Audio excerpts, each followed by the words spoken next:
Wrong camera position. Ah, not what I meant to select. There we go. Hello, everybody.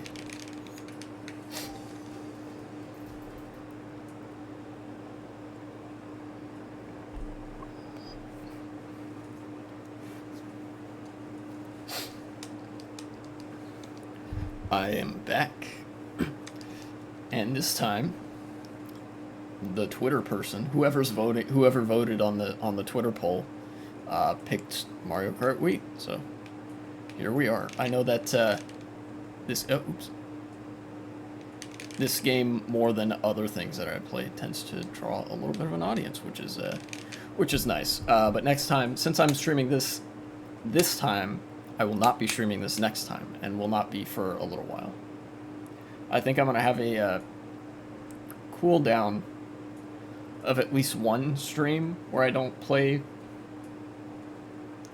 this game. I don't want to be playing the exact same game every time. I think that would get a little bit old. But who knows? Maybe people enjoy my discourse. And I have more of that today. Man, do I ever have more of that. Alright. Just want to make sure my mic was picking up. I didn't see any levels on the thing there. Yeah, there we go. Okay, cool.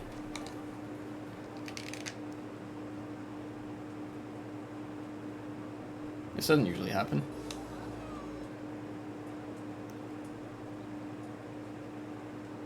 Okay.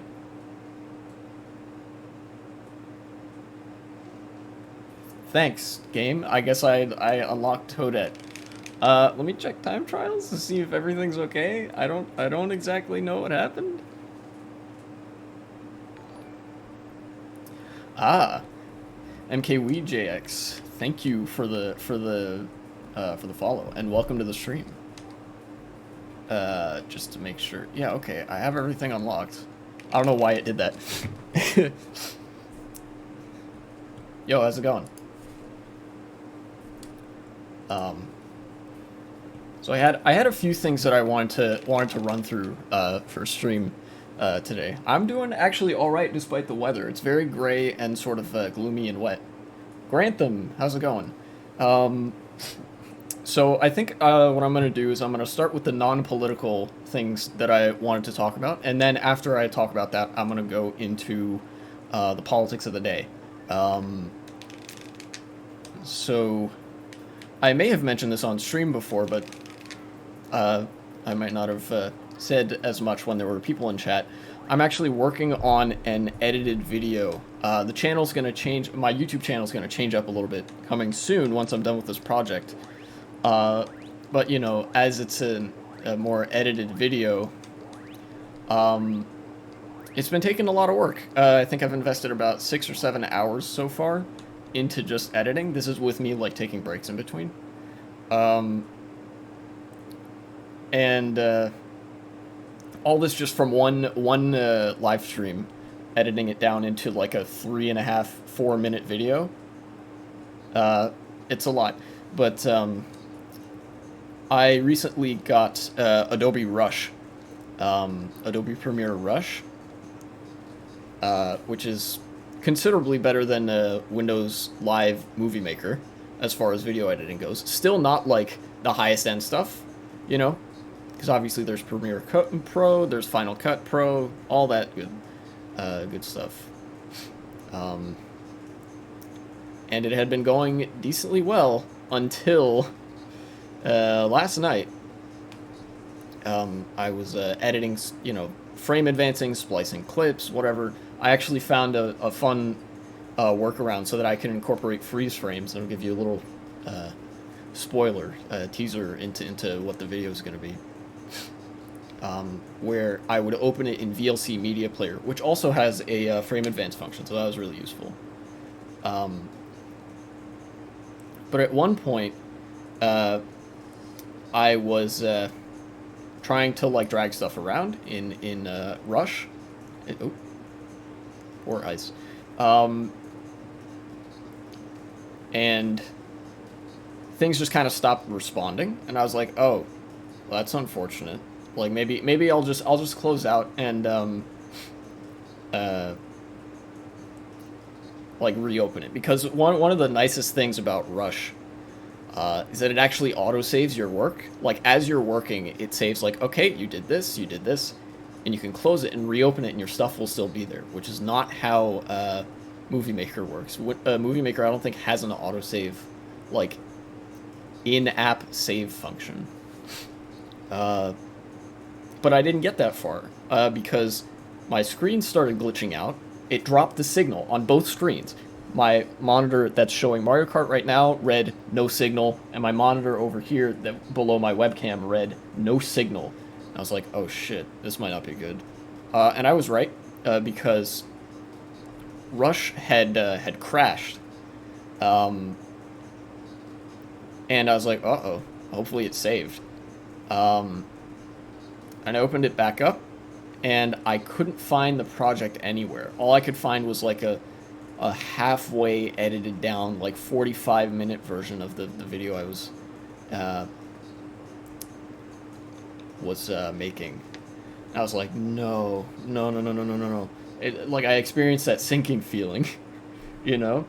Really, really dire sinking feeling.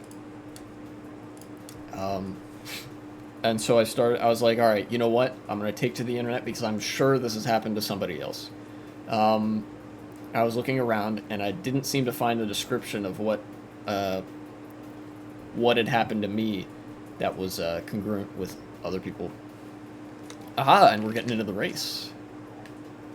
Let me pick a track, and then I will get back to the story. Let's go for Camp Cardigan. That track's fun. Been a bit busy. Well, it's nice of you to stop by now. Let's see here. I know people like the Mario Kart stream, so I'll try to still keep it such that I'm doing Mario Kart streams every now and again. But I also want to be doing other games as well. Last time I did a Minecraft stream, built a little beachside condo thing.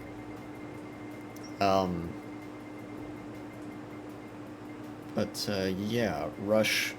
It seemed like my project was lost, and yeah. So, but there is actually a good ending to this, and I'm gonna progress the story along a little bit. I actually I resorted to going to an Adobe representative chat, but even when I got like connected with the actual person that was supposed to help me, they like didn't respond after 2 minutes of me like describing, like I put like a couple messages describing my issue, waited for a couple minutes, and then there was no response, and I was like, all right, fuck this. I'm just gonna go in search of greener pastures. And so I was like, oh, I know. I was editing this video earlier today. So I'm gonna see if there's a restore point. I know that with Windows, you can actually load a backup of your computer from an earlier point in time. And if there were any files that have been deleted, they'll be back on your computer from that.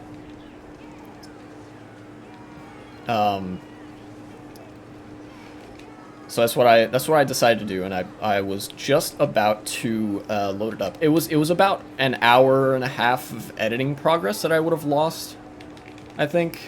Please don't. Ah, dang it. Ah, lame. All right. I had to use a mushroom for that because I don't know how to do that shroomless. Ooh. Okay. And I was like, okay, while this is going, I'm going to, give it one last shot. I'm going to open Premiere Rush to see if, there's any snowball's chance in hell that I get this project back. And, I clicked the little file box. Lo and behold, there it was. My project completely untouched from the time it crashed. As it so happens, fortunately enough, I didn't lose any editing progress. And so I was like, oh fuck. So I as quickly as I could, stopped the system restore, because that would have actually made me lose editing progress.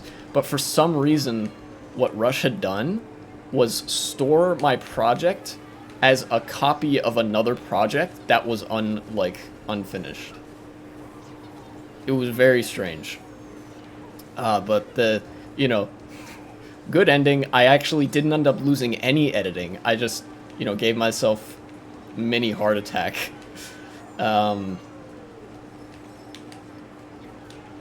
Which I guess is preferable to losing all that work. But right after, I was like, man, this is one for the books, This is probably the most trouble I've had editing since Windows Movie Maker just completely crashed on me and actually did make me lose all my progress. Which is actually what prompted me to switch to Rush.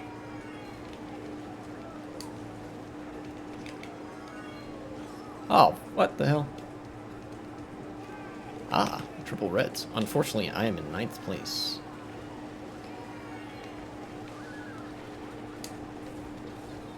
I'm gonna take this box here.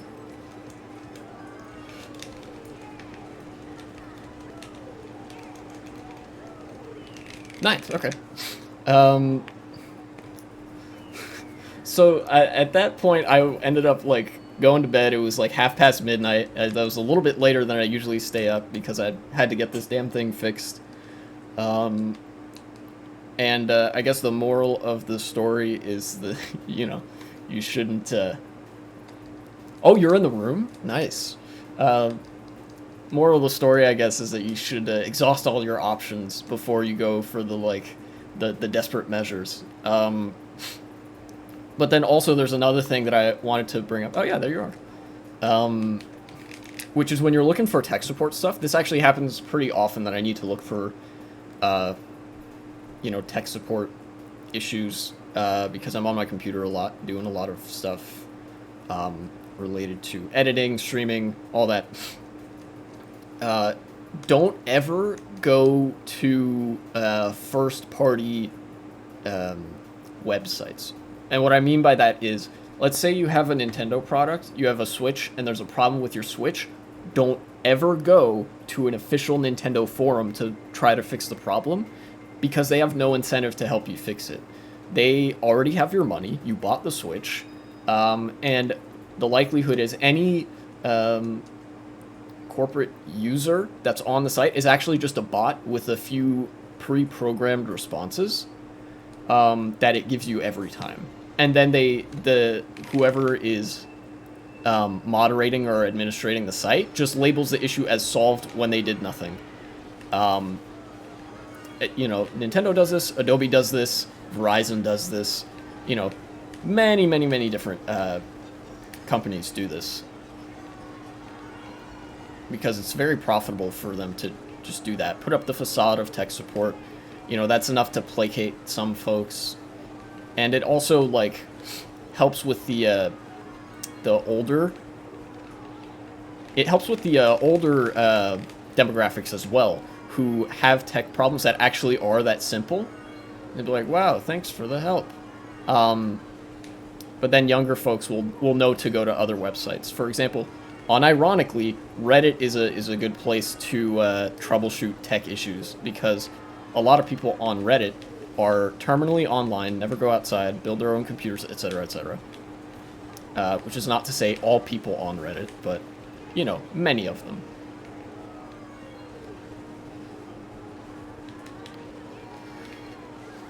Oh, come on! Why'd you have to shock me right there, man? I know it wasn't you. Now I'm stuck in this fucking dirt pit. Damn. Yeah. So now that's got me relieved and a little bit reinvigorated to keep going on this project. Because I'm sort of measuring it out in phases of, okay, there's the part where I have to put these together and then this other thing. And the most important phase of editing is done as far as I can gather, which is nice.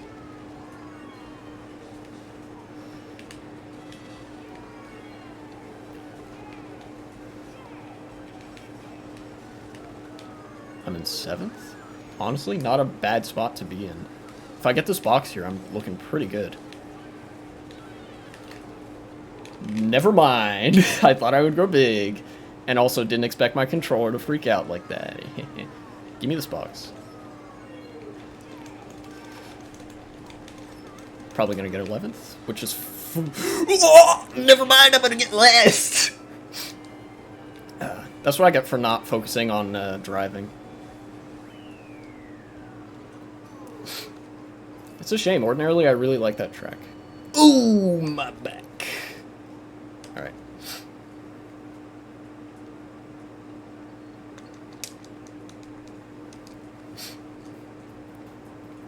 Tech supporters don't usually respond as fast as they say they do, so you tell yourself the whole time. Yeah.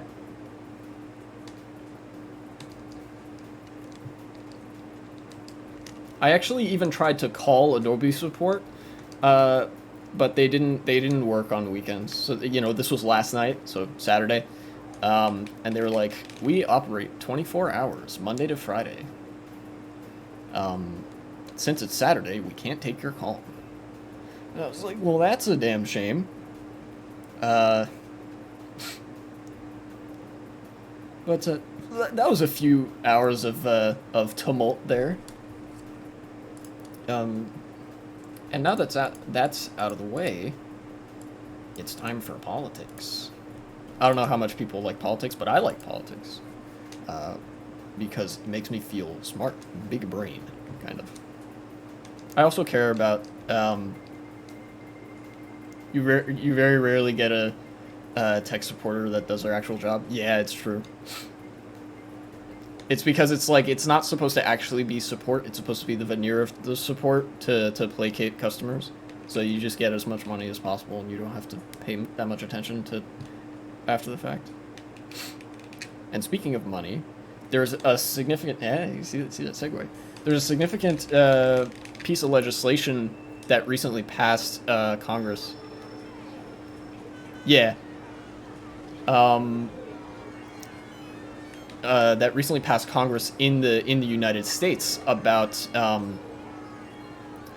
climate change, infrastructure, and some other things.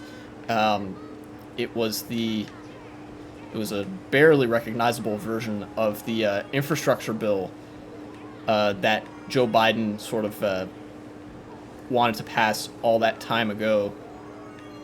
You know.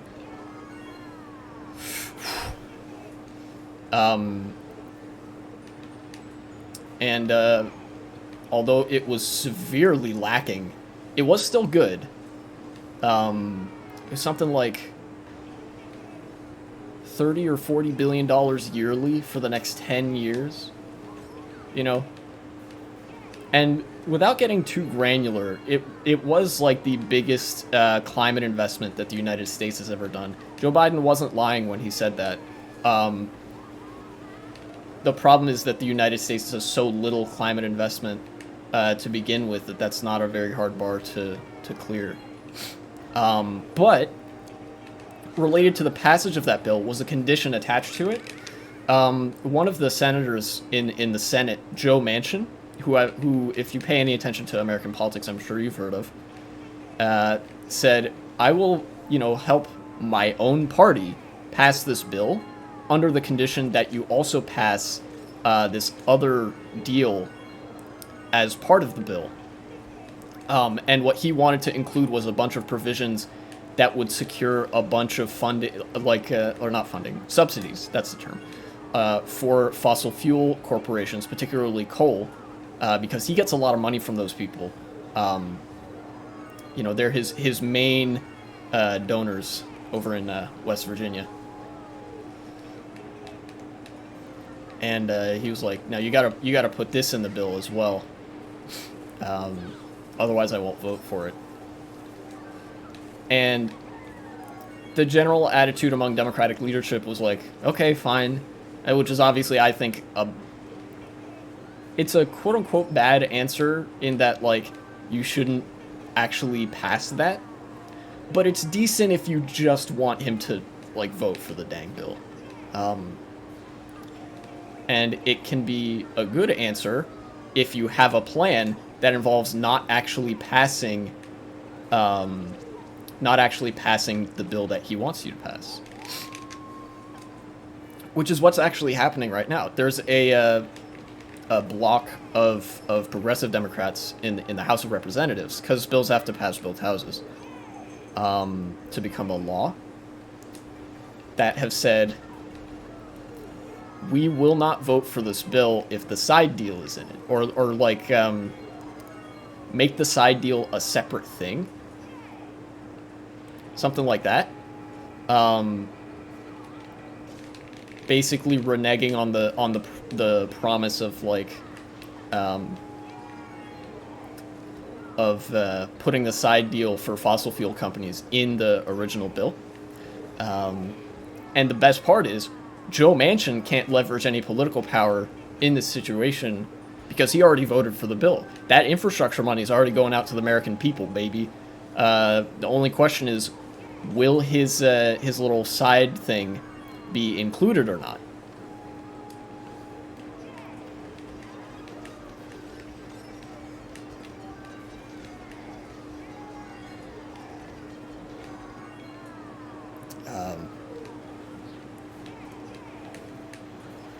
I think it's something like 72. Never mind. I already said the number. No, I fucked up. All right.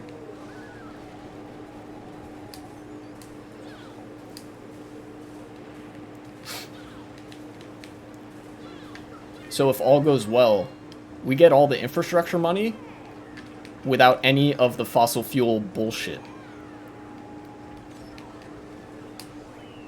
So it's a win for us, baby.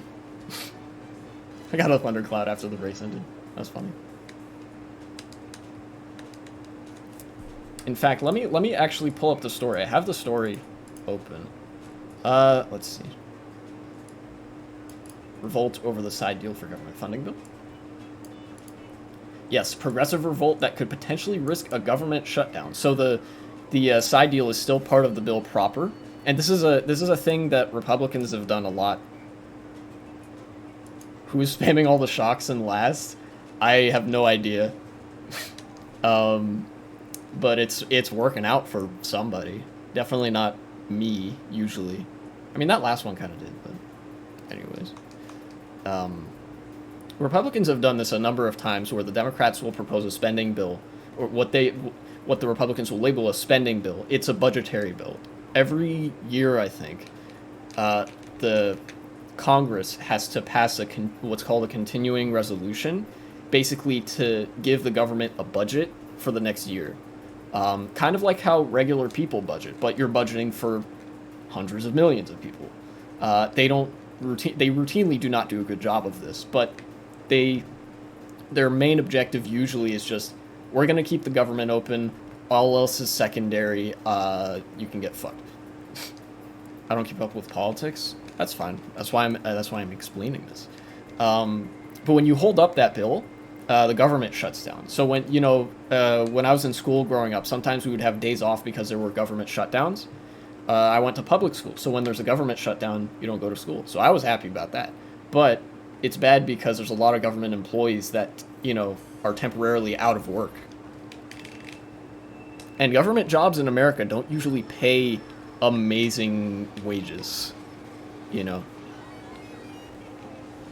And, this is a strategy that lawmakers sometimes use when they want something in the bill, but the other block of lawmakers is like, no, we don't want that in the bill.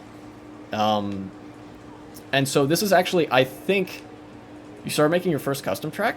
Congrats. That's actually something I wanted to get into, but it's really complicated. I don't know if I'd be able to do it.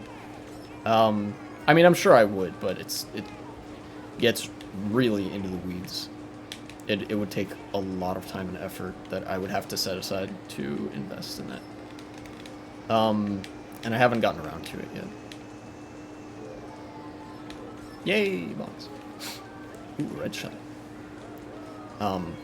But this is, to my knowledge, this is the first time that the Democratic Party has decided we're going to do the same thing. Where, we don't like this budget bill. Or this new, add-on to the budget. Because as far as I know, there's already a budget. They're just adding this bit about, infrastructure and climate spending. So we're going to actually hold up the process so that you put stuff in there that we want. And I agree with that because I have progressive policy prescriptions. And I think that it's about time that Democrats started using these tactics as well. What's up, Grantham? Hanging out in the back positions here.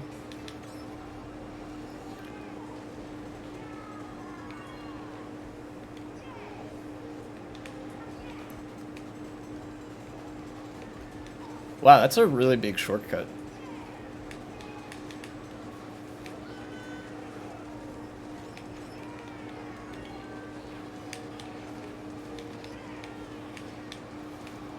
Likelihood that there's gonna be another shock is pretty low. Ow. Shit. Well, that didn't end well. Never mind. Please somebody get hit by that. Dang.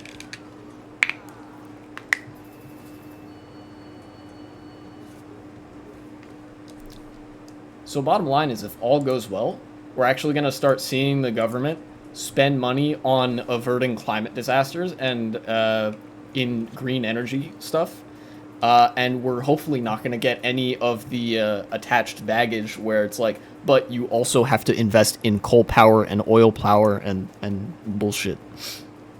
Because we've been doing that for way too long. Those are finite resources, yada, yada, yada. You probably know why fossil fuels are bad. Dystopian Ridge. Just, Shroom Ridge combination. Nice, that sounds cool. Problem is your motivation. You always want to take it in chunks, right? You want to have, like an end image of what the track's going to look like in your head. And devote one session at the beginning just to, like, understand how long it would take to, like, do this little bit. And then decide, okay, maybe I'll do a couple little bits, and a couple little bits, and a couple little bits. That could lead to it taking weeks, months, whatever. But you just gotta do a little bit at a time, and eventually it's gonna be done. There you go. And, you know, I think what matters more here is, you know, when you make the, oh, you're making a test track? That's good. That's a good step. You know, familiarizing yourself with the tools, and then you just go, a little bit at a time. I don't know how making a custom track works, but it's, you know, how I'm approaching making a video is like, okay, I'll do these couple things today, and then I'll be that. And maybe I'll do this tomorrow, or maybe I take a break tomorrow. And even if it takes me weeks or months, eventually it's going to be done, and it's going to look exactly how I want it, or how you want it in this instance. And that's, I think, that's a super important thing, you know, to consider, especially when making something as labor and time consuming as a custom track. It is literally like a work of art. You know, you're the artist, you want it to be good. So take as much time as you need to, and don't worry about any perceived sort of, I have to have this done by X. At least that's how I look at, I try to look at things, because I really don't like deadlines very much.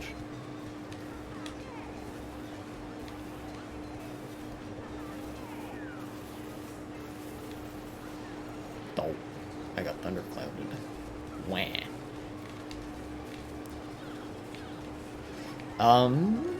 What do I get here? Star, not bad. You know what I'm gonna do is not get hit by that guy, hopefully. I'm gonna use this here. Cut some stuff off. Give me a box. I didn't expect to get a red shell, barely avoided that. Red shell this guy. And hopefully get okay, 7th. Not my worst performance. I don't expect to actually lose that much for getting 7th, considering I got last a couple times. Yeah, minus 28 is not too bad. Probably gained for 5th and 6th. I love spamming shop, wanting a bullet bill. Yeah, it happens. Oh, man. Was that you, like, all the way back there? That sucks. That really sucks.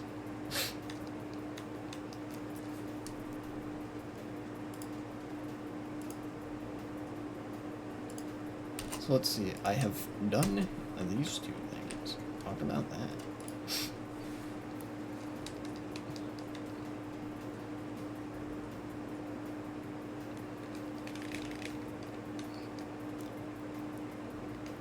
And, you know, politics right now, I think now, actually more so than ever, is a great time for entryism into politics.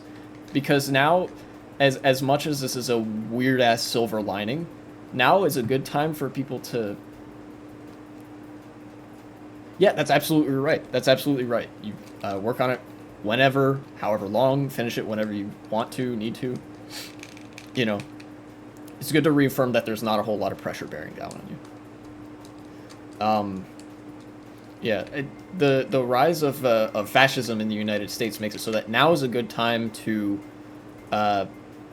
dip your foot into the water of politics. Just test the waters. Oh no! Going to off-road, expect a speed item, and then you get the shock. Man.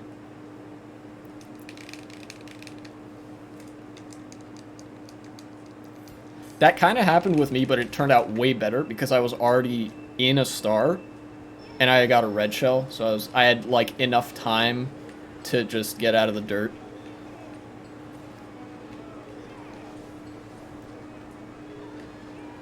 Oh, right, mirror mode. Well, at least I got a box. Well, I don't want that. No. I don't want it. Take it back. Oh god, how do I do the shortcut on mirror mode here? Okay. So are you kidding me? So I do this, and then this. Okay, whew. Worth it. Alright. Yeah, so the fact that there's a lot of fascism on the rise in the United States right now means that it's relatively easy to start talking about politics just at like an entry level or whatever, because the idea is, on a very basic level, democracy is good. You know, it has a ton of problems, but it's the best system we know of right now to handle political life and an economy and blah blah blah. You know.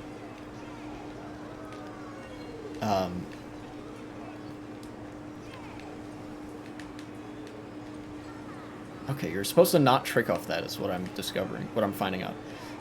But fascism is a rejection of democracy, or necessarily entails that, rather. Like, if you're a fascist, you can't also support democracy. Those two things are not compatible. And if you look back through history, fascists usually do horrible things to minority groups. You know, the prime example being that in Germany, the Nazi Party did unspeakable horrors to the Jewish population. And in the Soviet Union, this is one that gets less talked about, funnily enough. The Stalinists did basically the same thing, almost the same casualty numbers even, to the Ukrainians. The Holodomor in Russia was, you know, the Stalinists withheld grain from the Ukrainians and shit.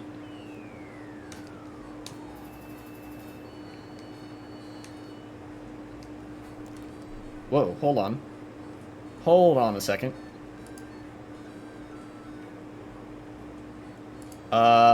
Sorry, Grantham, just give me one moment. I have to, I'm gonna actually quit game for a moment so I can figure out the issue with the Nightbot.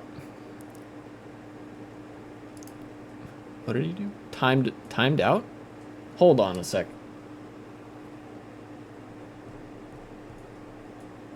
You died to a bomb? Yeah.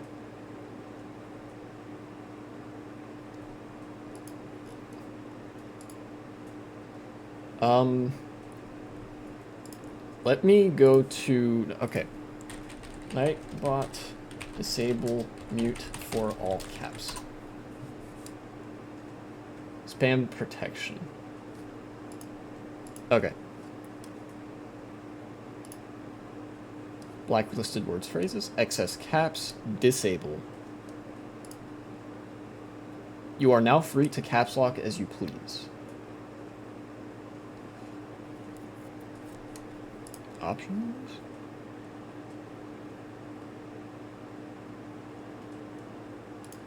I will disable the emotes one too.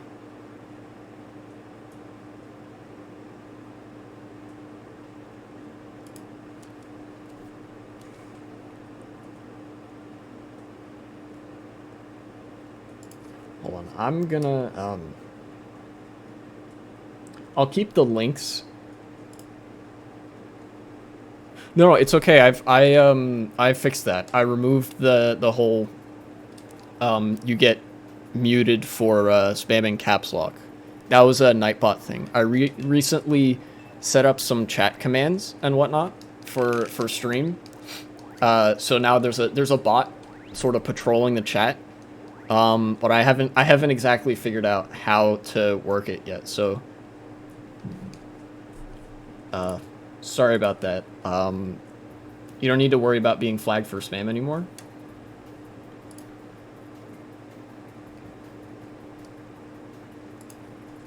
What does this do?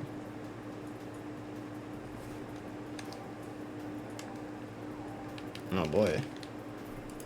I will disable this one too.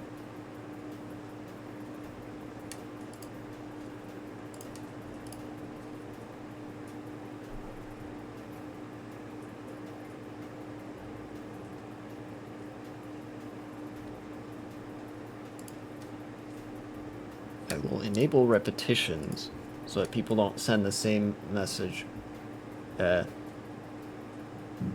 twice.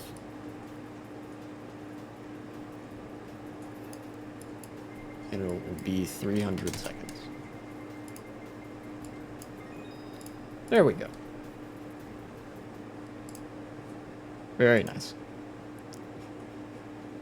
Like you reach a certain threshold. I believe that people should be able to spam caps lock if they want to. And if they are being too annoying, I will personally mute them. But for now, I just have it set to only if you like repeat the exact same message twice, it'll mute you for 5 minutes. But nothing else will get you muted by the bot.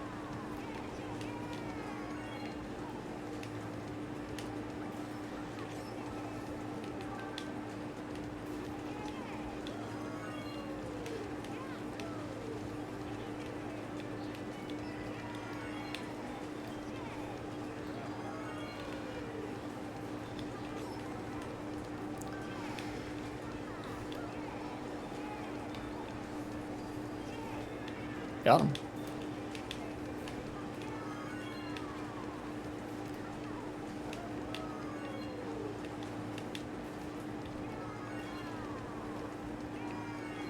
I don't have an item. This is scary.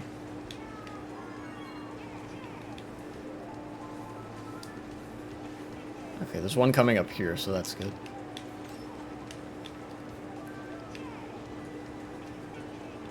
I think after this race, I'm going to leave this room and try to rejoin the other one. Because these guys have, like, I think, are guessed 4,000 VR and 7,000 VR respectively. So, I'm not going to earn much for winning, but I am going to be really punished if I lose.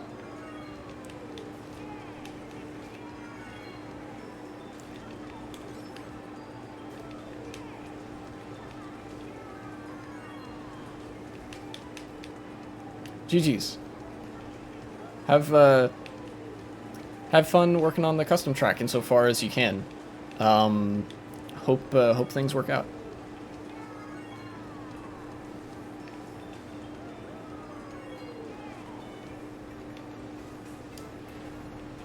Yeah, farming lobby.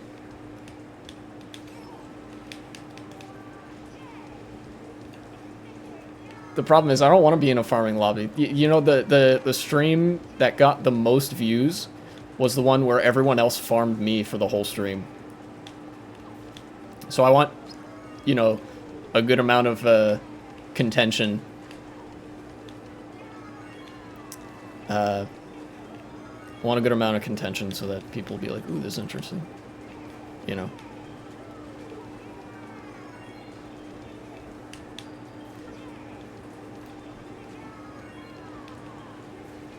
Yeah, okay.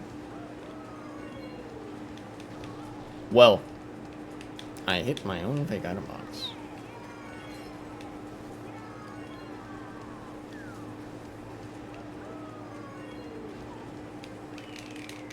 Ah.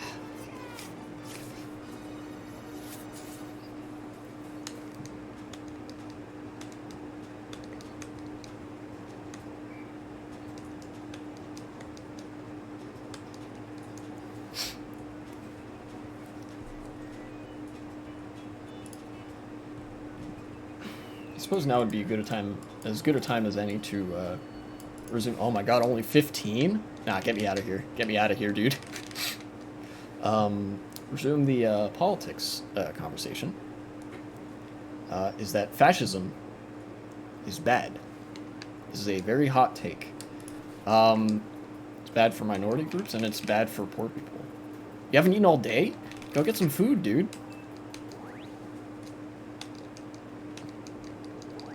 You gotta stay healthy. Get something good to eat.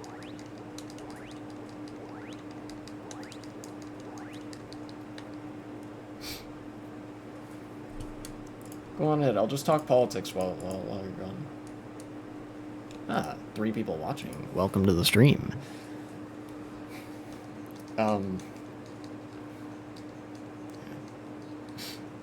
But yes. Fascism. Don't do it. And it is... okay, this is the room that I left. It is characterized by... Well, I mean, it's necessarily authoritarian. You know, fascism equals no democracy. But more specifically than that, it is state capitalism plus you hate minorities and deviants and shit. And state capitalism basically means, so, you know how you work at a company, and you have a boss.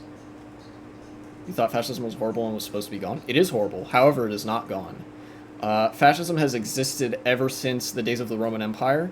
And unfortunately, after Nazi Germany was defeated in World War II, fascism was not meaningly driven all the way underground. In Germany, it was sufficiently driven underground to the point that Germany's not that at risk of a fascist revolution. However, the United States never had that same reckoning. You know, in Germany, there's a lot of stuff that you like can't talk about in a certain tone. Like they make it a point to say like all this was really bad. Like you have to know all of this stuff that the German government did in this time period was really bad. In the United States, we had as big of a problem with fascism as Germany did at that time. There was a very prominent American Nazi party. But since we were at war with Germany, that sentiment sort of quieted itself down because it was seen as optically bad to be in support of a wartime enemy. You know, Japan and Germany were both fascist. There were a lot of fascists in the United States, but they kind of shut up because they didn't want their movement to be delegitimized. They bade their time. And after World War II, the United States recruited Nazi scientists, Operation Paperclip. This is probably the most infamous example. From Germany. And fast forward a bit today, the fascists have actually infiltrated the Republican Party. People might know this from the history books that, you know, the Republican Party in the 1950s, shortly after World War II, was the party of Eisenhower and the GI Bill. You know, they did some good stuff. They were still, you know, full of racists because it was the 50s, you know, redlining and all that. But, you know, pro-democracy, that sort of thing. But increasingly, advisors in the Republican Party, officials in the Republican Party, started to sour on the concept of democracy in general. You know, there was the infamous Republican strategist from the 60s that says when more people turn out to vote, Republicans lose. So we should try to get it so that as few people can vote as possible. This was during the civil rights movement. You have to have it happen to your country, understand how bad it really was. I mean, killing minorities is horrible. It shouldn't take a rocket scientist to realize fascism shouldn't exist. Yeah, I mean, in the United States, you know, you'd be amazed how little critical thinking there is in the classroom in the U.S. We don't really have a proper civic education structure. What ends up happening is that when you teach American exceptionalism, this is part of the reason why you're led to believe that it can't happen here. And that is actually a guarantee that it will eventually happen here. When you think that, oh, we're special, it couldn't happen to us, then when you see warning signs of it, you know, potentially on the rise, you ignore them because you buy into the exceptionalist mentality. You know, there was a lot of, you know, sort of hinting at fascism in the 2000s with rhetoric against gay people and sort of more covert, like not overt maligning of democracy, but Republicans striking people from the voter rolls. They've done this for a long time, but the majority of the United States population was taught, oh, America's special, we're uniquely good. So they believed fascism could never happen to us. We're the people that beat the fascism. We fought against Nazi Germany. So fast forward to now, you have Republicans getting all the way to the point that now it is an institutionally sanctioned right-wing talking point that the gays are evil and should be stoned to death. And that's because we didn't see it coming because we blinded ourselves to it. We shut our own eyes because we didn't want to believe it could happen here. And now it is happening here. You know, part of the reason that I am invested in politics is because I'm a part of that group. I'm pansexual. And, you know, I have family members who are queer. I have family members who are not from the United States or who live here anyways. So this politics, this affects them as well. And it would affect me. You know, Governor Youngkin in my state of Virginia holds some abhorrent views on the queer community and on women as well. You know, there are people who I know who have been assault victims, and so that's another reason that I advocate against fascism, why I'm involved in politics, because policy enables really bad outcomes sometimes. You know, people fail to realize that just because we fought against something horrible doesn't mean we're immune to it. Yeah, absolutely. We're now having to go through our reckoning with that in the United States, where Germany went through it in the 1940s and 50s. We're having to do it now. You know, just 5 years ago, I don't know if anybody remembers, you know, even if you weren't caught up in politics, you might remember the Unite the Right rally in Charlottesville, because a right-winger drove his muscle car into a crowd and killed somebody. It was, you know, a clash between right-wing people and then left-wing counter-protesters. There were people at that rally who had flags with overtly fascist imagery on there. There were some swastikas, but there were also more subtle things that Americans wouldn't recognize because we're not taught this in school. The phalangist arm, the Iron Cross, what is it? It's a different kind of cross. It's not the Weimar cross. It's like it looks like, it's very abstract. It looks like a plus with a circle around it. That's you know, with the plus kind of sticking out so you can tell it's a cross.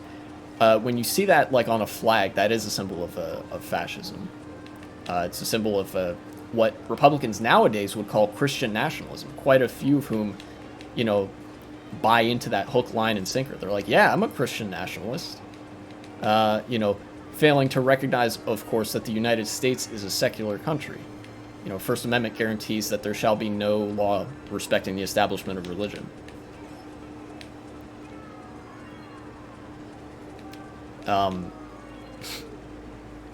You know, and see, under other circumstances, even this extreme of rhetoric wouldn't necessarily be indicative of a rise of fascism, because it wouldn't have support from the Republican, party necessarily, or they'd be like, oh, we can't say that.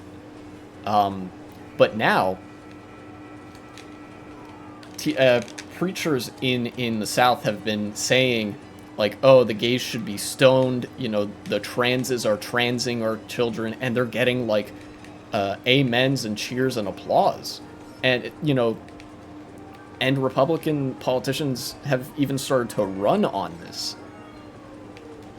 I'm just going to use this here, I don't know. I don't really want this item. So, the thing that makes this the rise of fascism, and not just bigoted people being bigoted, is that now there's actually some institutional support for fascist talking points. And there is also a not insignificant portion of the American right that is extremely anti-Semitic. The United States, I will say, in one respect, is not quite as anti-Semitic as Europe has been historically. But that just means that the anti-Semites that are here need to disguise themselves better. Yeah, the United States is absolutely that.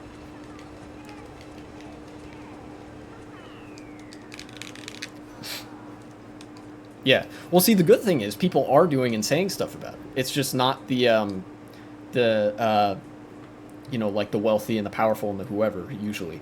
Because this is another characteristic of fascism, is something called state capitalism. And under normal capitalism, which can be in a liberal democracy, whatever, you go to work, you have your boss, the company, the boss of the company, whatever, it's private enterprise. We all have a decent idea of how that works.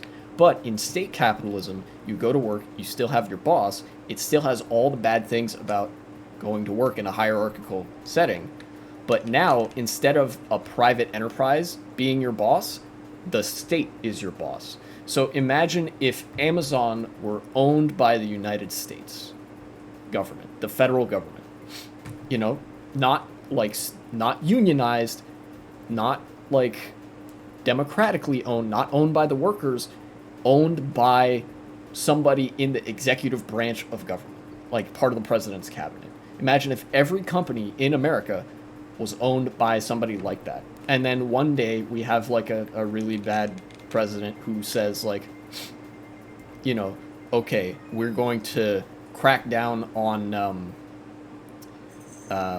let's see, what's the thing? We're going to crack down on unions. Let's just say that. That's one of the first things that fascists do, is that they crack down on unions. Yeah, absolutely. That's how power dynamics work in a whole slew of systems. But the key thing is that when corporate power and state power are rolled into one, things get really bad really quickly. We already have something that's a little bit reminiscent of that. We're having to fight tooth and nail for the bare minimum in terms of workers' rights and good working conditions. But it becomes a hell of a lot worse when the government never, steps in to help. The government has sometimes stepped in to help because we elect people who are more friendly to our cause. There are states, granted, there are states that have very regressive, right-to-work laws, but there are also states that don't. And in those states, it's illegal to fire somebody for being in a union, which means that if you're a worker, you're potentially protected by the government against a corporation. And under fascism, that completely goes away. Yeah.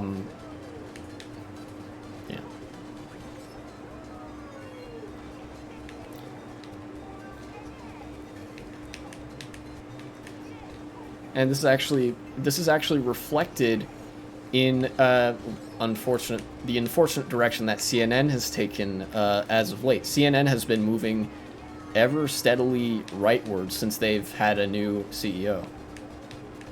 People say things when running for powerful positions and then never do them.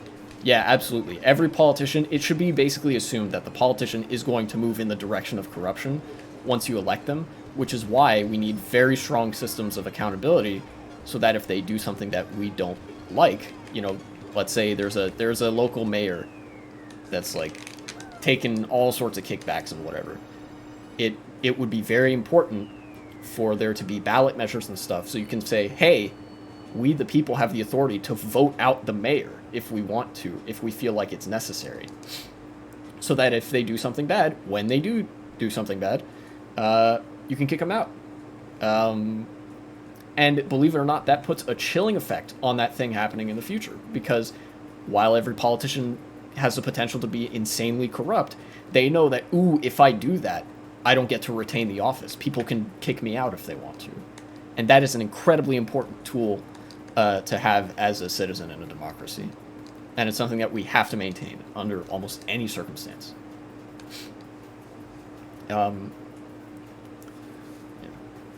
But in the United States, there's also the crisis of trying to get rid of Cold War era rhetoric. A lot of times in the Cold War, there would be left-wing movements that would be instantly decried as communist. And since our enemies were the communist bloc at the time, it would put a very significant like damper on that sort of thing happening.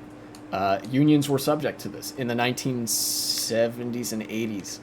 Union membership and union approval started to go way down because when the Conservative Party got in power, they started to demonize unions. And it is true that when unions get too big, there is a potential for corruption. But again, that's an argument for more democratic accountability, because if the workers were able to hold the union boss accountable, whatever. I'm getting sidetracked. Democracy is good. Fascism is not good. It is, in fact, in every single way, a fascist government would be less preferable, not just to an ideal liberal democratic government, but to the extremely flawed and corrupt government that we have right now. You know?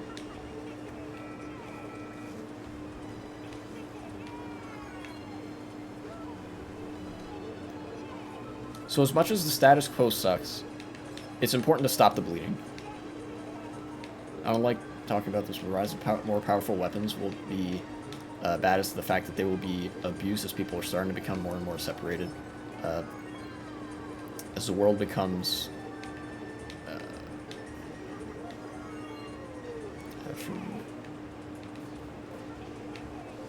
more separated based on ideologies, it will start to be abused and will potentially be the end of the world.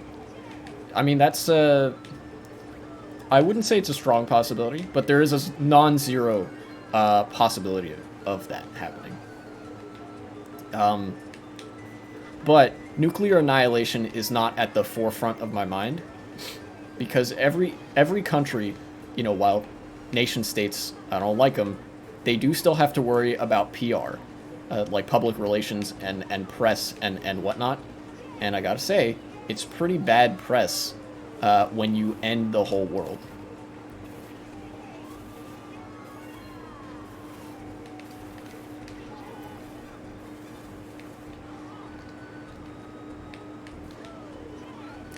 Which is why Putin is only threatening to use nukes and hasn't actually used nukes, and probably won't use nukes unless he like has a significant enough cause to, and it's like that cause has got to be pretty significant. We've already basically reached the most powerful sort of weapons that we can, like, as far as destruction goes. Like, we don't need to invent anything more destructive. I mean, you could argue we never really needed to, but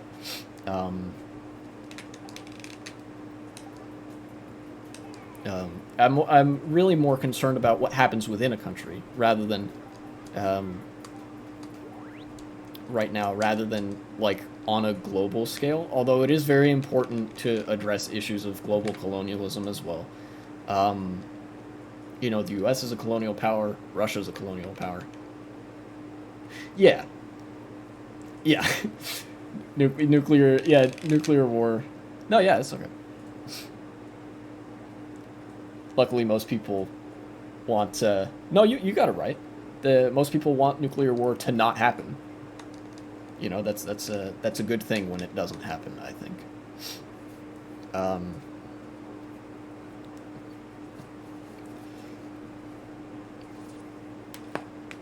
ooh, you hear that? It's okay.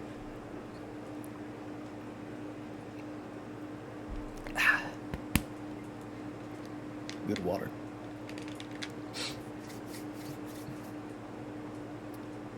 But yeah, in the United States, you know, since we're still a liberal democracy in terms of like the framework that we use, we can use pretty effective means to stop fascism from coming to power, coming to office.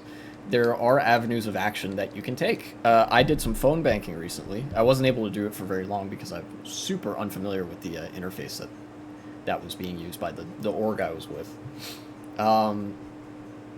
But, you know, that's one thing you can do. You can do text banking. You can go out and canvas, although phone and text banking are very easy things that you can do from the comfort of your own home. Not to put any pressure on you. Everybody doesn't have the time to do that. And if you don't want to, obviously there's nothing, like, you know, you're not obligated to. But voting is always a good idea. And, you know, if you're able to attend the occasional protest, because public pressure does actually work in some sense. Even if, like, politicians don't directly respond to protests by doing, like, policy stuff. Yeah, it's just that we have to be maintaining the democracy. Like, a lot of the mistakes that, like, the end of history types will make are that oh, we reached the end of history. Liberal democracy is the best thing, and it can maintain itself. And we've reached the end system. We don't have any reason to change anything. If fascism actually takes over, I think it'll be too late. Interestingly enough, maybe not for the United States. The federal government can only do so much. It would be really bad if there were fascists in power in the federal government. However, this is where, unironically, states' rights come in. That you can still have non-fascist states within the you know, the federal United States. Which makes it super duper difficult for fascism to actually fully consume the U.S. It would have to be you would have to have basically Hitler 2 through Hitler like 50. You would have to have like all of it, or like Hitler 2, 3, 4, 5, 6, all the way up to like 51 or 52 or whatever. Because there's 50 states, and then there's the federal government, which has the seat in D.C.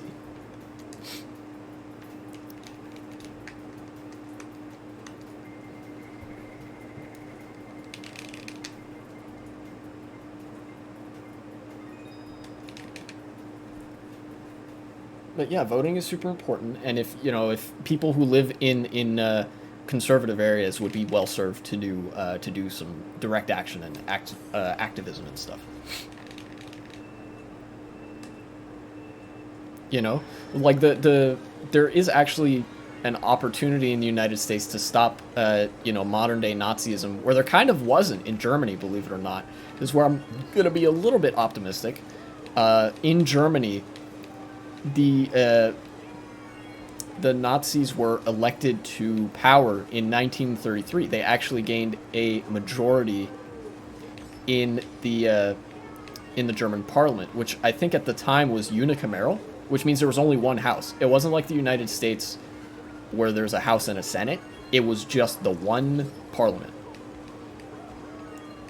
Second Civil War will happen to even have chance for fascism to take over. Realistically, in the United States, yeah, probably. And the fascists would have to win. And they wouldn't, because the military and the military brass would be on the side of the not fascists. If the fascists initiate some shit, they will lose. You know? They might have the police on their side, but the military, by and large, leans blue, if you can believe it, more so than the average population. And the military brass, while a lot of them are conservative, and some of them are fascist, the majority of the military brass are committed to, you know, their image of defending the United States, which means protecting democracy. However that looks to them.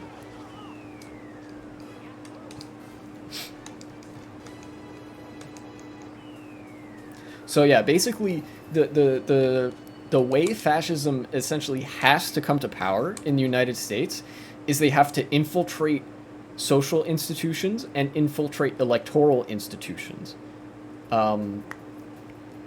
Yeah, it's scary and relieving at the same time. Yeah, if Civil War II happens, that's effectively a guarantee that fascists lose, and if not that they're totally defeated, they're at least staved off for a good long while. So what the GOP and, you know, they're like the fascist elements in there have been doing. Minus 18 per second? Yeah, this is rough. Let me just do that. I'll probably do one more in this room, and then I'm gonna duck out and try to find a different room. So the fascists try to infiltrate different branches of government. We've seen this with Trump's court appointments, where he's more concerned with judges that will be loyal to him rather than to, you know, to uphold the Constitution, whatever that means to them, because there's a million different interpretations.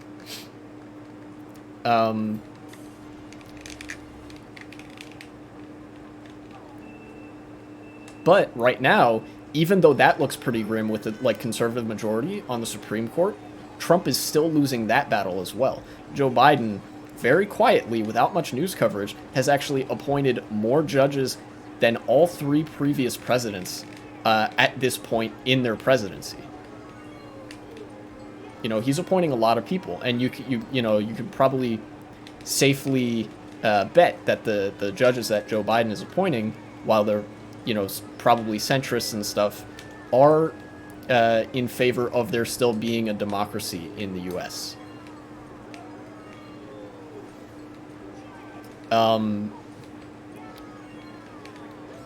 And they would also have to infiltrate the legislative branch. They would have to, the fascists would have to really, really take over the legislative branch, because there are executive checks on what the legislative branch can do. Like a veto has to if you want to override a veto, you have to have a supermajority, which means 2/3 of the legislature or whatever be able to vote for it. For real this time, enjoyed talking to you. Well, thank you for coming on. Have a good one. Don't let stuff get you down too hard. There's always the light at the end of the tunnel. And hey, look, if Joe Biden's recent speeches have been any indication, the Democratic Party's going to take this a little bit more seriously than they have historically. So that's good.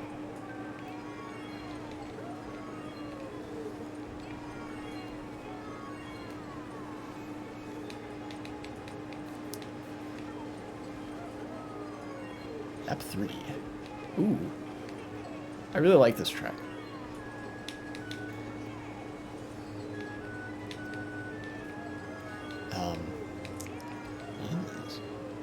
I'm an hour and 10 minutes in. I'm going to finish this race, and then I will leave the room, and I'll be able to talk about the other discourse that I wanted to talk about, which is that today is 9/11. How many people we got? Two viewers. Thank you guys for sticking around. Be sure to wish Grantham luck on his custom track. I'm sure it's going to be real good, real fun. But like a work of art, it takes time.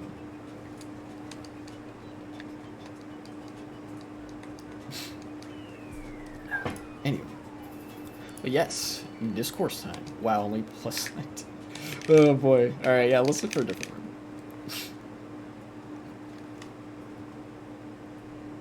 So, today is September 11th. My great-granddad's birthday.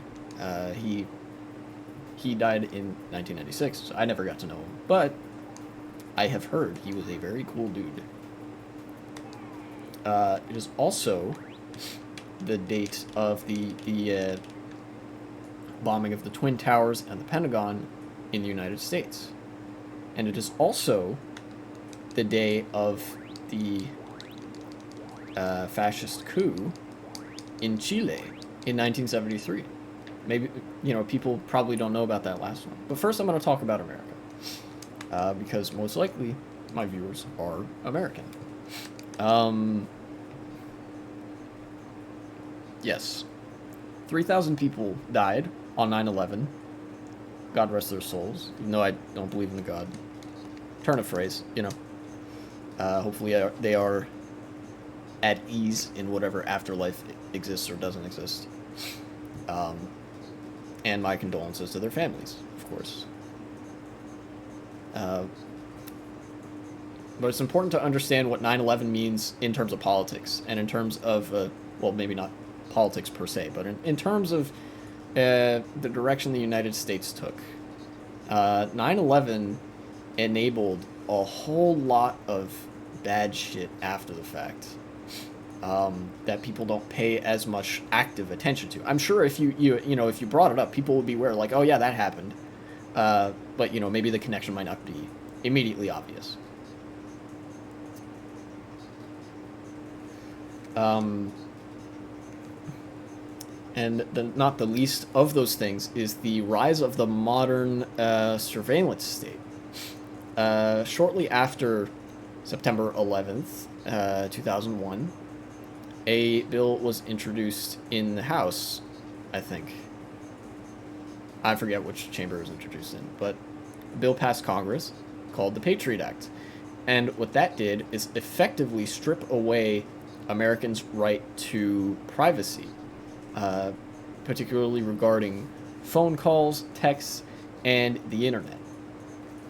Which is why nowadays there's the common understanding that anytime you do anything, somebody knows about it. Like, anytime you do anything on the internet or with an internet device on you, somebody knows where you are, somebody knows that you did that, that sort of thing. It is basically, like much maligned police states elsewhere. The difference being when the government knows about you doing these things, it doesn't do anything. It doesn't arrest you.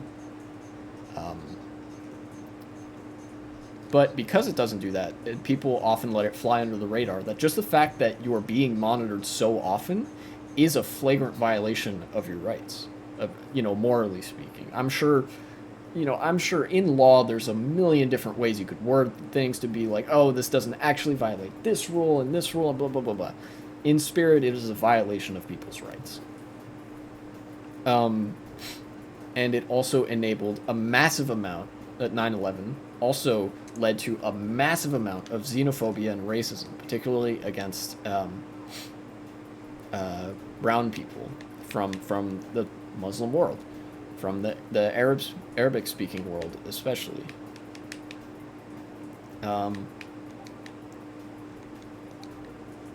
In fact, funnily enough, as recently as 2021, I was racially profiled for looking brown.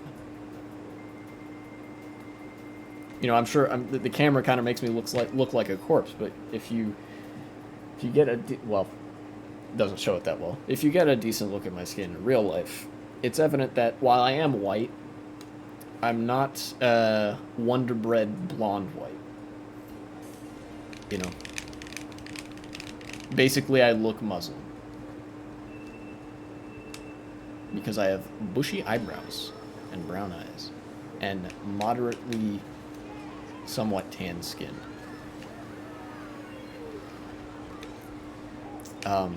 This has led to, and this xenophobia has manifested in the form of hate crimes and stuff against Muslims and Muslim communities in the U.S. And even in other countries, in France and Germany and, generally our European friends over there in Europe, there's also been a fair amount of xenophobia against brown people, Muslim-looking people.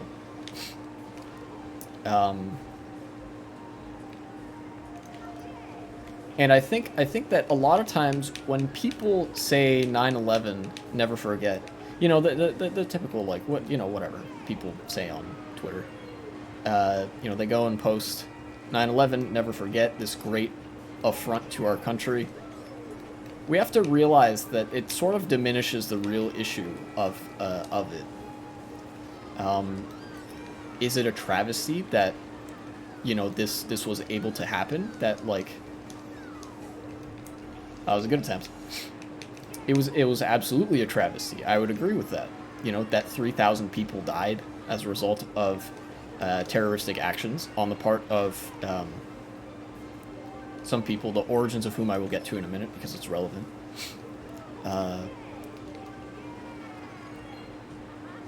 But it has made the world a worse place based not on the casualties alone.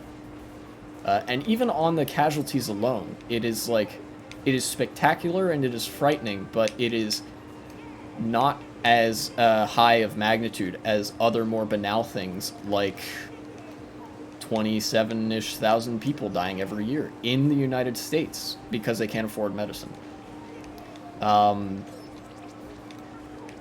Yeah, the real issue behind 9/11 was the rise of an ideology called Wahhabism in the Muslim world. How there's all different types of Christians in America. Same thing can be said with Muslims in America and also in the Muslim world. And on the particularly conservative side of these are the people who are called Wahhabists in Saudi Arabia. And if you remember the sort of all the sort of Taliban-esque media, ISIS, those are those guys. Those are the Wahhabists. They believe very extreme things. Women shouldn't be allowed to blah, blah, blah. Treating women as property, whatever. Almost every bad thing that you could imagine as a political position, just about, you could ascribe to them. However, Saudi Arabia, although it is a state sponsor of this ideology, Saudi Arabia, this is the state religion there, they are an ally of the United States because they have a great amount of wealth in the form of oil. They're like our oil buddies in the Middle East. We produce plenty of stuff here, but we do also get a fair amount of oil from them. But I think a majority of the hijackers in the events of 9/11 were state-sponsored Saudi nationals. Like, the government sent them on this terror mission because of the state religion and the whole death to America thing, because America is the seat of degeneracy and they allow gay people to exist. America in 2001, not exactly the most progressive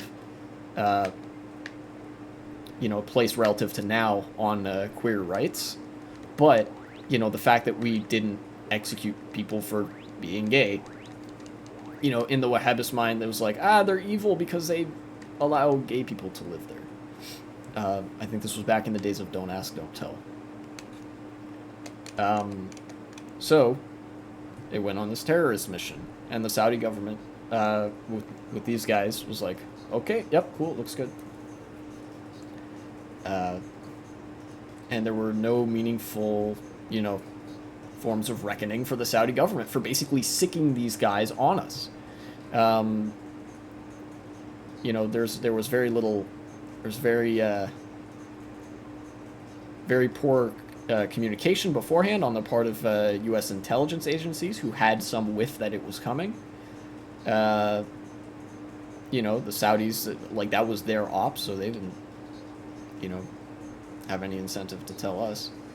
And yet we stayed allied with them because we want oil.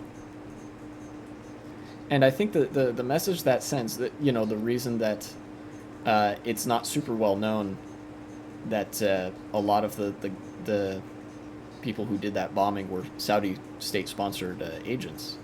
And I don't mean agents like part of some government agency. I just mean like working on behalf of the Saudi government. is because that looks really bad for the United States. You know, the United States abroad has tried to construct the image of itself that, like, oh, we're a democracy. We should be the shining city on the hill. We support human rights. Meanwhile, we're allied to Saudi Arabia, which is one of the worst countries in the world when it comes to human rights, and one of the most infamous, you know? In fact, so bad that it recently was headline news that women are now allowed to drive there. Thank the Lord. Are we not merciful? Whatever. God.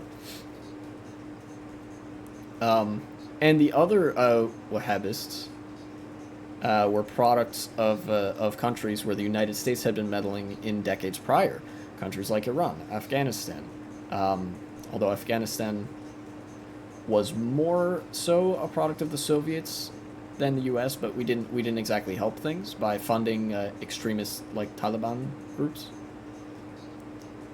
Like Al Qaeda was the directly, that was the group responsible for the attacks. The Saudi government just like signed off on the guys that were on the attacks, as far as my recollection goes. Al Qaeda was given money by the United States in the 1980s, I think, or maybe it was the 90s. It must have been 80s probably, to combat the Soviet occupation of Afghanistan.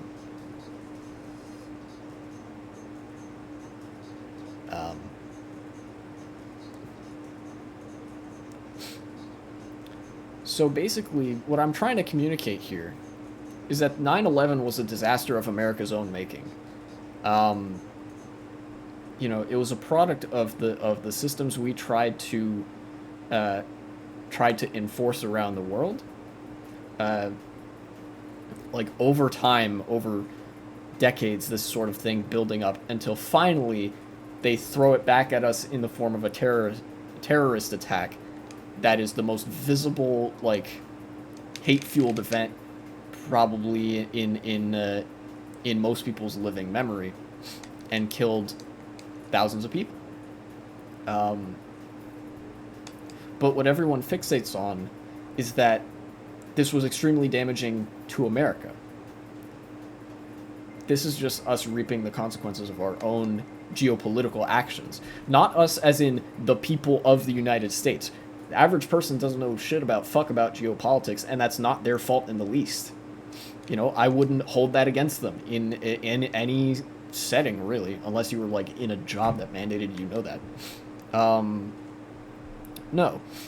This is the government reaping the consequences of its actions.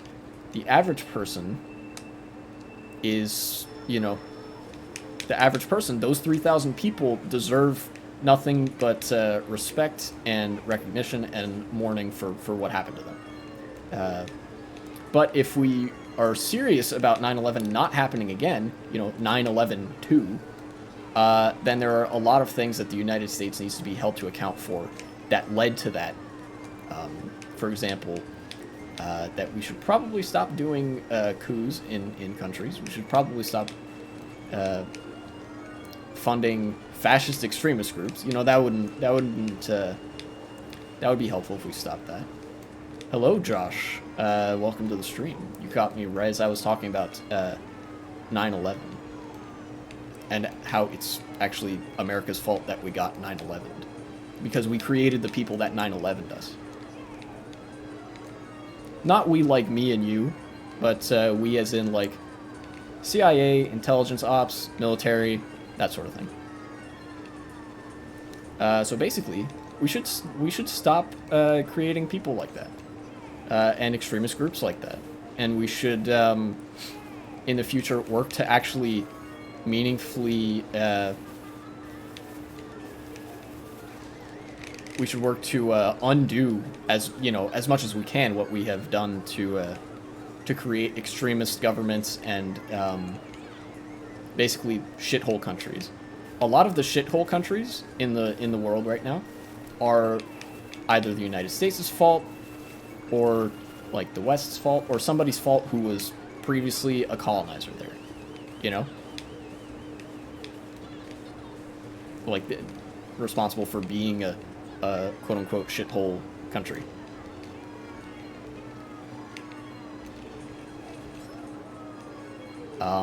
But that's my 2 cents on the American 9/11. Now, if you'll stick with me here, I have something that I consider a little bit more interesting because it's less well known, is the Chilean 9/11.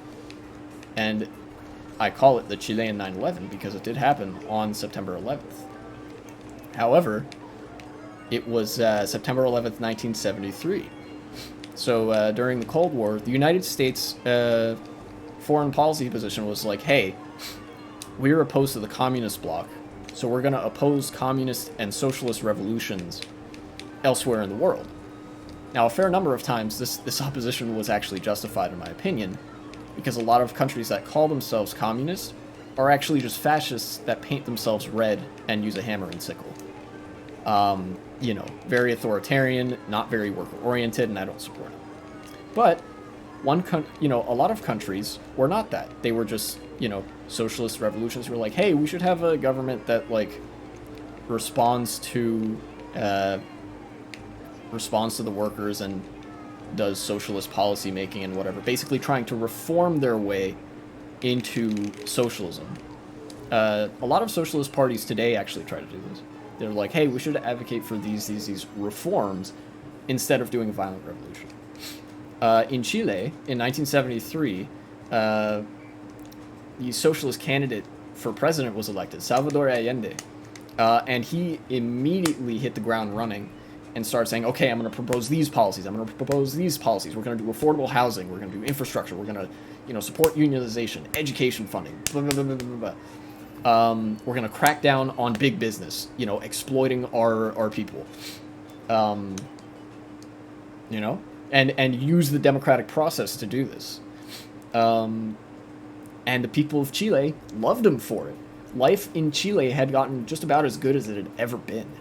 But the United States looked at that and said, oh no, this is our grip loosening on South America. It was like our geopolitical backyard. So the United States says, we got to get this guy out. We got to put somebody in who's friendly to us. Because at the time, even if you didn't agree with the Soviet Union, you kind of had to go with them on geopolitics stuff. Because the United States wouldn't like you. You were caught in the middle. So Chile was not in the, United States, was not friendly with the U.S., despite having actually more in common with us than the Soviet Union. I will maintain that if there's a scale of how socialism you are, here being 1 and here being 0, the Soviet Union was way closer to 0 than the United States was. But regardless, the United States and the CIA, I think in particular, because this is what they do, organized a military operation to oust Allende from office. And ordinarily nowadays, you just see, the country's military rolls in and they're like, yeah, we detained them. And usually there's relatively little spectacle that happens in coup d'etat nowadays. But back in the 20th century, it was a little bit of a different story. Because American fighter jets just straight up bombed Chile, the Chilean capital. And sieged the presidential. I don't know if it's called the presidential palace. It might just be called the presidential house or something. Or the whatever office of the president exists in Chile. There we go. They started bombing it. They put troops on the ground. And Salvador Allende eventually killed himself. Sorry, TOS. He despawned himself. Because he knew, presumably he knew that, the battle was kind of lost. The United States is just too powerful. They're going to have their way, whatever.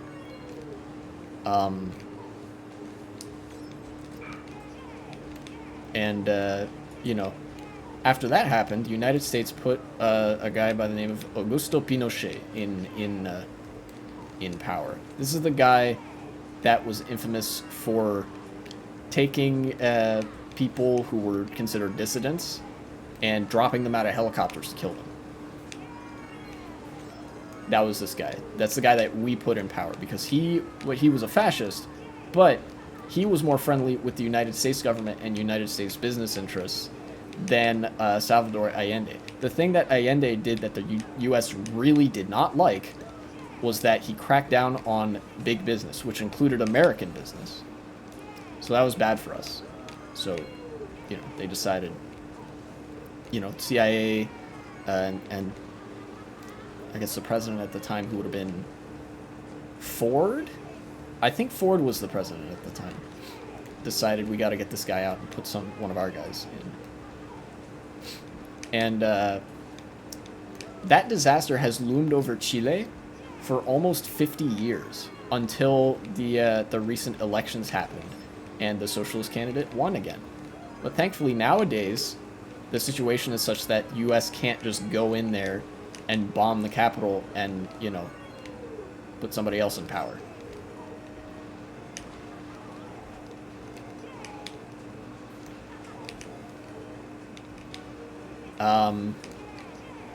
So I have,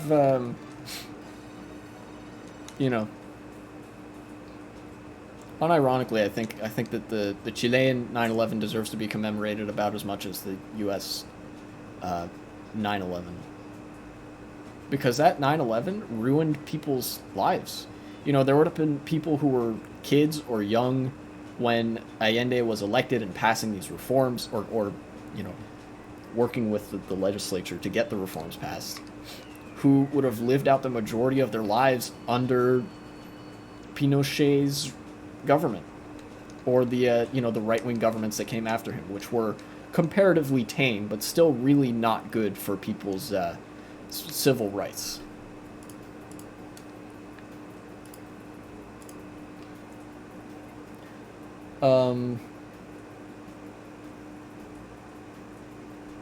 But with that said, I'll just wrap it up by saying 9/11 was cringe, because it gave our government an excuse to deprive us of our freedoms, and also because it enabled a massive amount of xenophobia, and also because it killed a lot of people.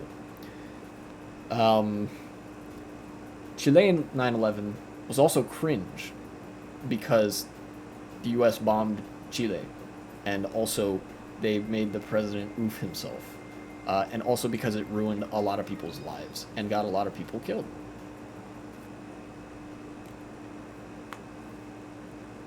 But there's a way out. I know that a lot of this just sounds like doom posting, like, oh, things are horrible, oh my god, things are horrible. Which sometimes they are, sometimes they're more or less so.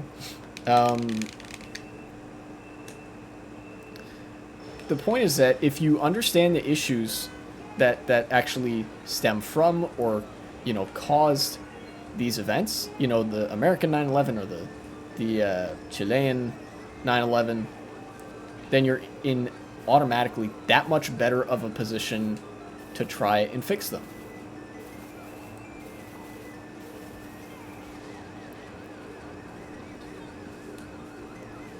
So, the follow-up to America is allied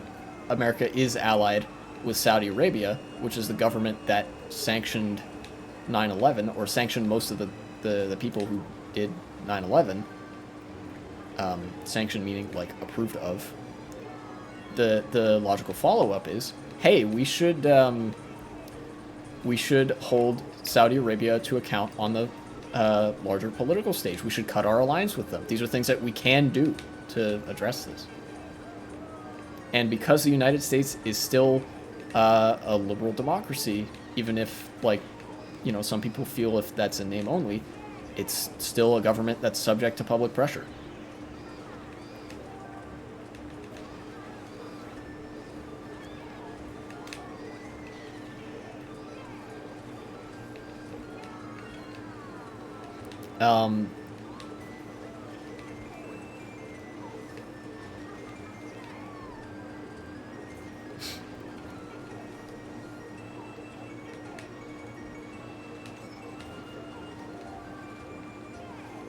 So I don't mean to get all Alexander and the terrible, horrible, no good, very bad day here.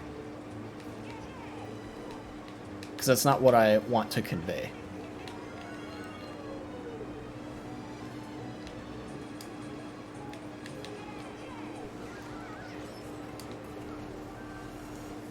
You know, in the hey, in the United States, we're actually getting far enough away from 9/11 now, and far enough away from the Cold War, that more left-wing ideas about workers' freedoms, workers' rights, and generally of like freedoms of marginalized people are coming back into the conversation a lot more, you know?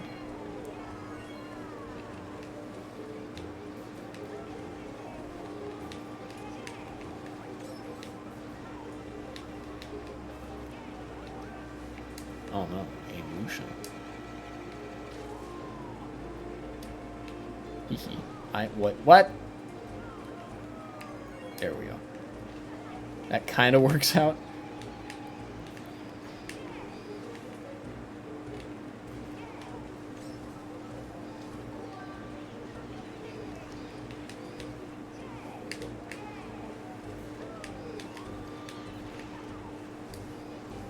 So, the rebuttal I have to the popular slogan of, 9/11, never forget, is that, it's okay to move on. The sort of, I don't necessarily want people to forget, because there's significant problems that caused 9/11 and that resulted from 9/11.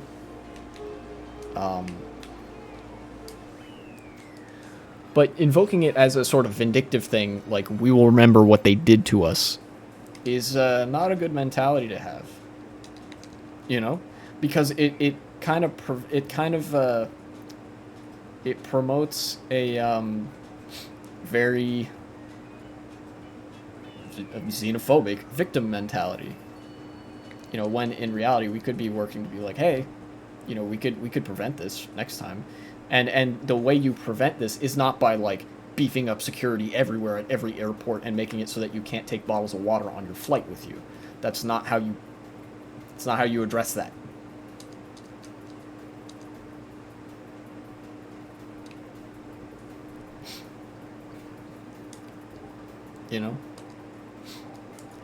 And I know a lot of people will pearl clutch at me for being so banal in respect to with respect to like 9/11, taking such a banal attitude. First, that's because I don't remember it. I was tiny. I mean, I hardly remember it. I might remember like a faint 1-year-old me image. Who knows?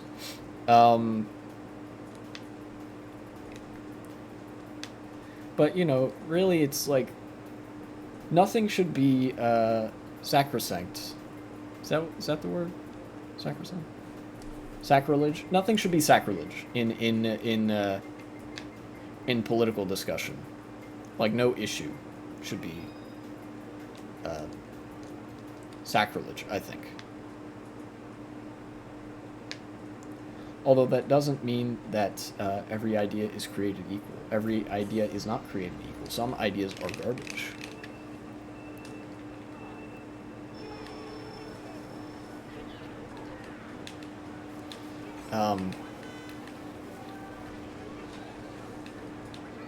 Yeah, to reiterate, ultimately I think an ultra-fixation on 9/11 from the perspective of, oh, we're such victims, like nationally speaking, like, oh, our nation is such a victim here, detracts from the discussion about how that happened and why it happened, and like, how do we make stuff like that not happen?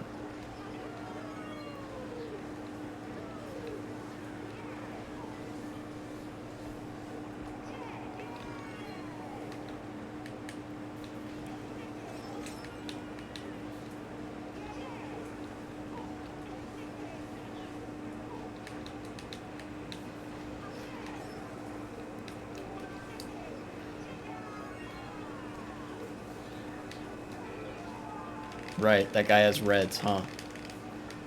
Forgot about that.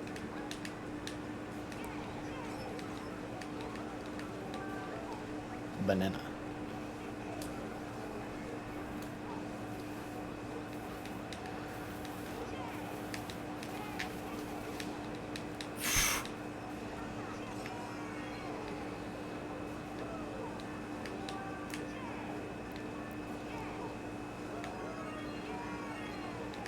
Focusing on the race here a little bit.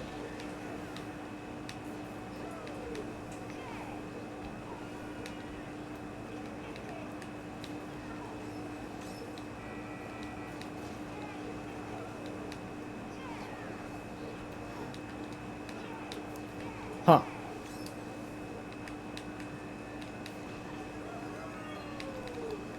Okay. Oh wait, no, that was only lap 2. Huh.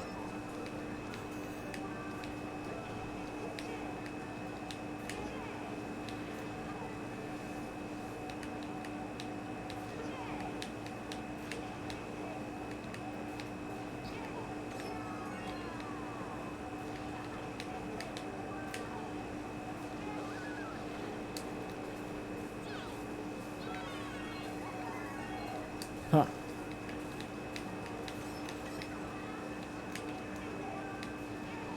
Okay, man.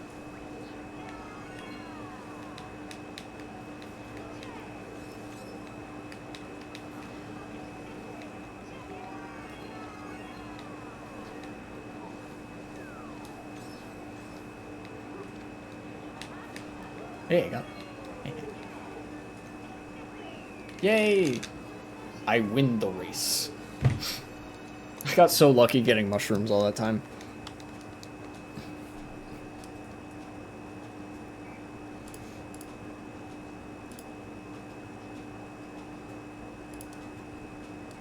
Alright.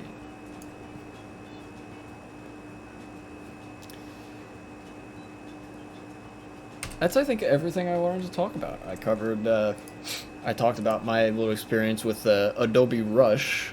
I talked about the news of the like legislative side deal that Joe Manchin wanted, potentially not getting passed at all, which I think is a good thing.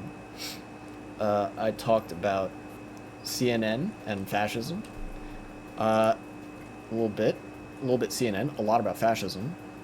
And I talked about 9/11, because today is 9/11.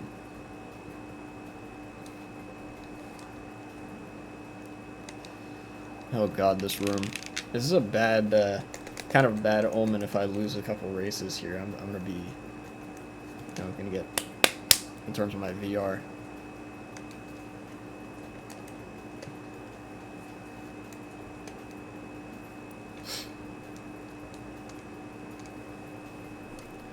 What is this? Ah, yes. True. Ooh, these are some good tracks, except for Desktop Dash. And, well, we got quite a few good ones.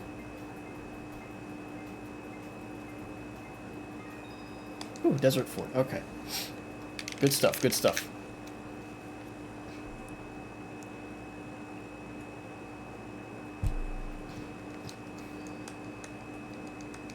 Anyway.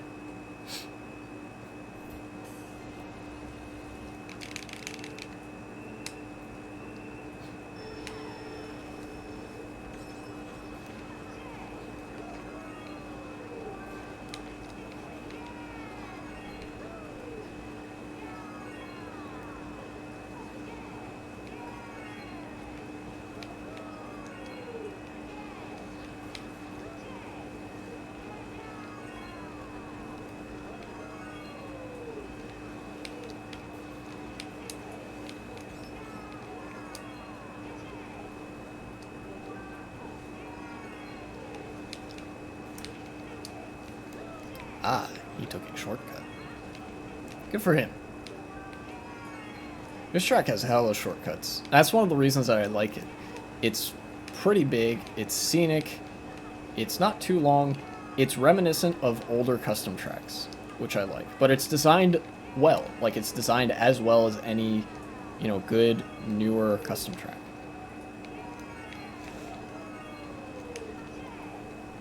Damn, somehow I got away with that.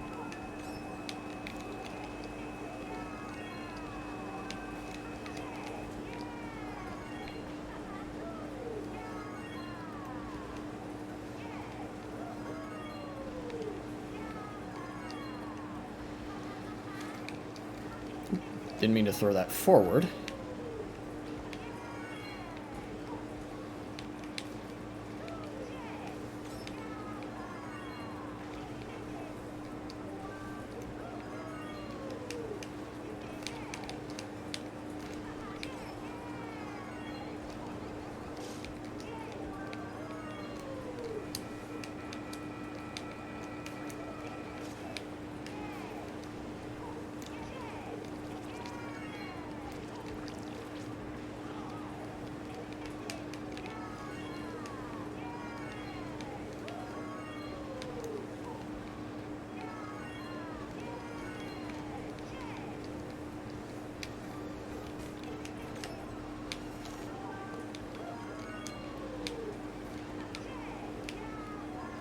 This is a tense race between me and this Mario player.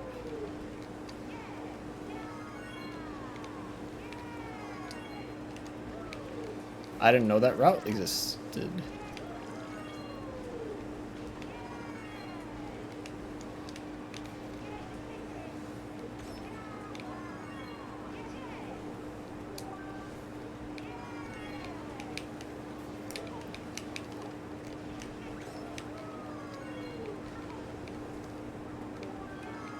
Ooh.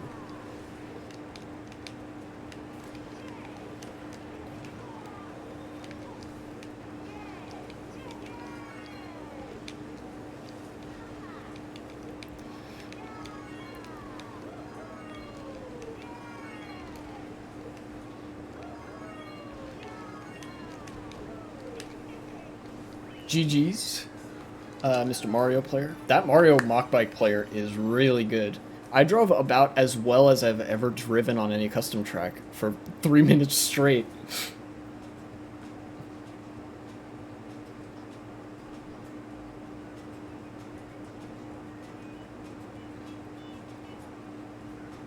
Kudos to you. You maybe use 10% of my power.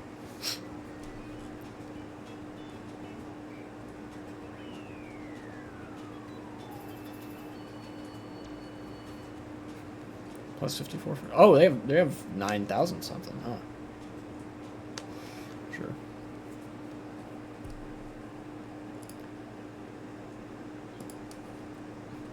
Two viewers, welcome to the stream. Hopefully I didn't scare anybody off with my talk of politics. By the way, if I'm using too many big giant syllable words, let me know. If I'm getting too far into the weeds, let me know. Sometimes it's hard for me to take a step back, but you know, one of the things I'm proud of myself for that I did in high school and in college is that I really liked taking like very big brain concepts and condensing them down to like smaller language, like smaller form language, because this is actually sometimes when you use too many quote-unquote big brain words, you're actually stupid. A lot of academics make this mistake. When they write literature, academics are terrible writers. They do not know how to get people, on the whole, a lot of the time, academics do not know how to get people interested in what they're writing. And how to maintain their interest. I still read a lot of academics and stuff because I'm a huge nerd. But, you know, to your average person, it's all ivory tower bullshit. And it is very much ivory tower bullshit. You know, because it's almost like a little social club where, like, we're the smart people and you can't understand what we're saying because you're the dumb people. you know. Of course, I don't feel this way about every academic. What I mean is, like, the academic community, you know, broadly speaking.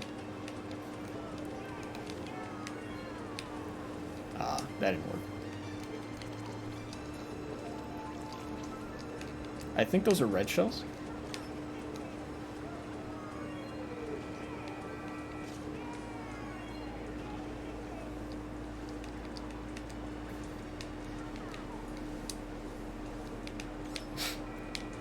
You know, it's just like, it's like academics so often forget the old adage. Don't use, you know, why use many words when a few will do the trick, you know? If you can communicate what you want to communicate in not that many words, you should do that. That's usually pretty good, I think.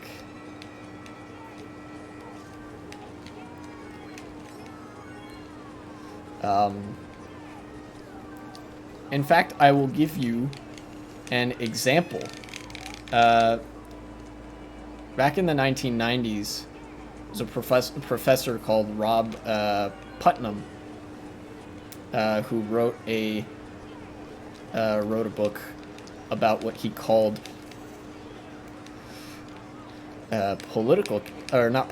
social capital. So you're like, what does that mean? You know, very, very popular theory at the time, has remained relevant ever since. That's good for me. But what does it mean? You know, he takes a whole book to talk about this. But effectively, it's just clout. Everybody knows what clout is, right? It's like you're standing. It's like, oh, this person's cool. You know? Social capital is just the academic professor's way of saying clout. And granted, they don't 100% mean the exact same thing in every instance, but it's pretty one-to-one as far as, like, academic terms go. And in fact, I can do another one. I was an anthropology major. I have my anthropology degree on a shelf over there. One of the terms that we came across a lot in anthropology was a little thing called cultural relativism. Which, you know, we talked a lot about it. It can be done well or badly, blah, blah, blah. It basically just means to each their own, but on a cultural level. You know, like, cultures aren't good and bad. They're just different. You know, like, let's say American culture and Spanish culture. One's not better than the other one. They're just different. Now, I would argue that this isn't exactly true. You know, the whole to each their own, obviously, of course, you know, it's all well and good. But there are some elements of certain cultures that are very reprehensible, that are bad, I should say. Like, you can pretty easily determine that they're bad. For example, like I was saying earlier in Saudi Arabia, how you're not allowed to be gay. That's bad. Right?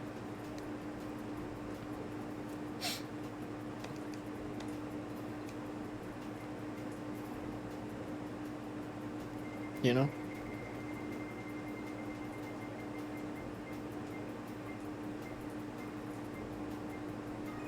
So it's basically just like, live and let live, but there's limits to that. You know, if you see somebody doing something bad, if you're not in a position to stop them, you can just say, yeah, that's bad. And there you go. And that comes up a lot when anthropologists are doing stuff on the international stage. I think I've raced against this guy before, Beef Boss.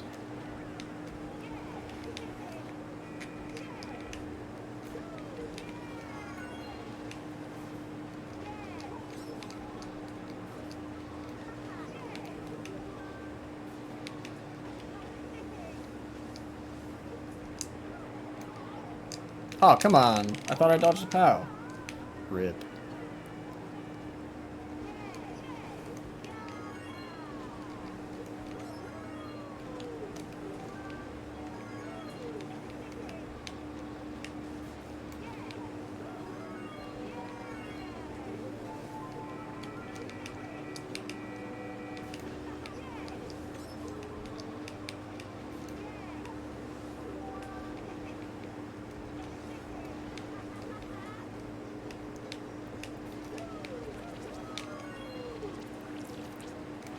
Let's take it. Let's see. Let me see if I can rack my brain for another academic word. You know, that I could just really condense like pretty easily.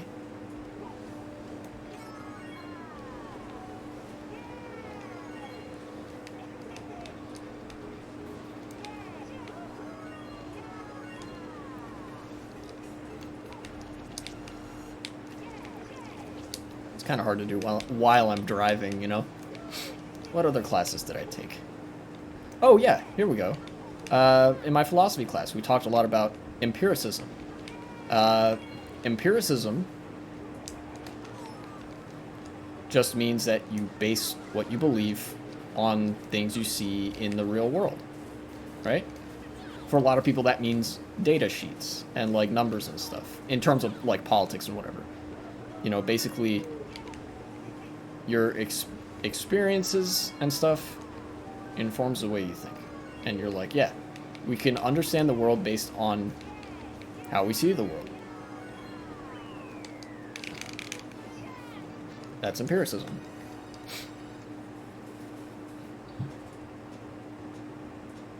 Or based on what we see in the world, rather.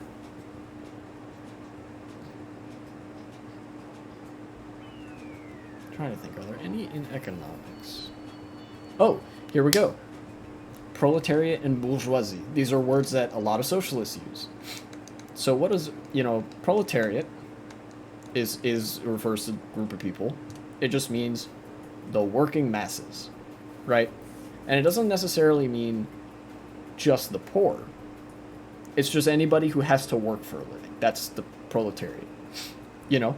Like, you get paid a wage, or you get paid a salary, and that's how you get by. That's the proletariat. However, the bourgeoisie is the other part. They're the people that own stuff for a living. For example, a landlord or a business owner. They are bourgeoisie. Well, they might get paid like a salary or a wage or whatever, but that's not how they get their living. They get their living from like investing and like profits from their business or something like that. And, you know, international trade deals. A lot of times, you know, international trade deals that happens between businesses. Or, you know, countries and businesses, businesses and countries, or just two businesses from other countries. So when you hear proletariat, just think they have to work for a living and they earn they have to work for a salary or a wage. When you hear bourgeoisie or bourgeois, very fancy, you know, French word, just think the business class, you know, like business owners and stuff.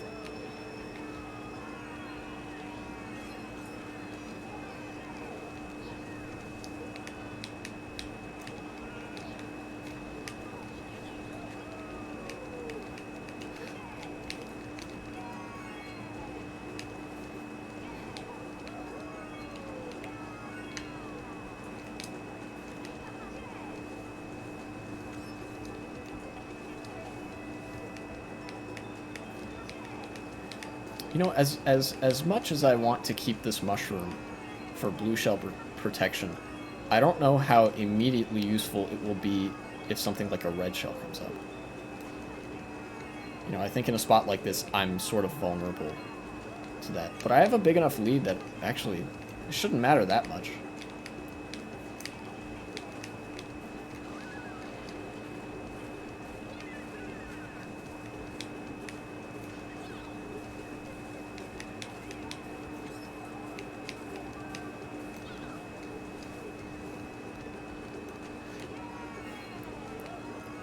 Well, I guess there's that question answered.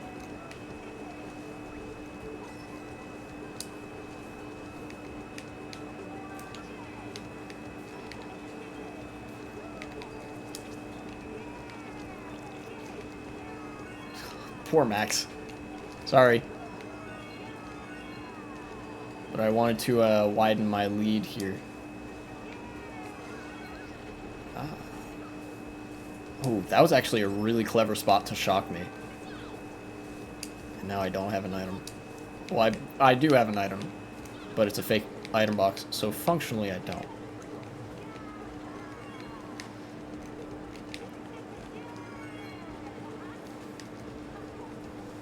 Hey, I got him that time.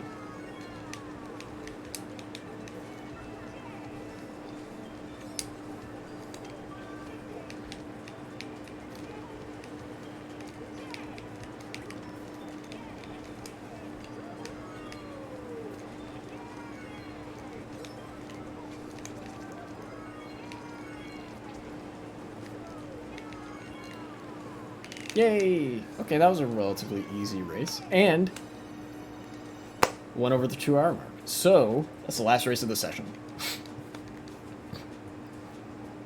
You know, earlier I did say I didn't want to be kind of a VR farm session. I wanted to get blown out a little bit, which I did at the beginning. You know, I'm sure people will enjoy that. But, you know, it's been pretty smooth sailing off since then.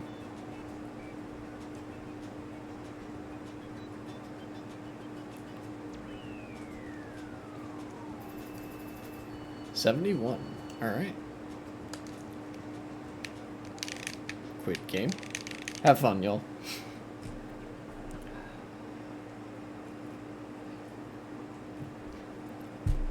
All told, pretty good session. Thank you for watching. Thanks, Grantham, for tuning in again. Good luck on your custom track. You know, hopefully you're able to figure out a system that works for you, and yeah, and you know, good luck with your project. Next time I will not be playing Mario Kart because I played Mario Kart this time. I will have a Twitter poll up after I end stream, so people can vote on what game I play. You know, my Twitter is linked in my bio. You guys can check that out, and I'll pin the tweet. So with that said, I will see you guys on Tuesday with another live stream. So, bye bye.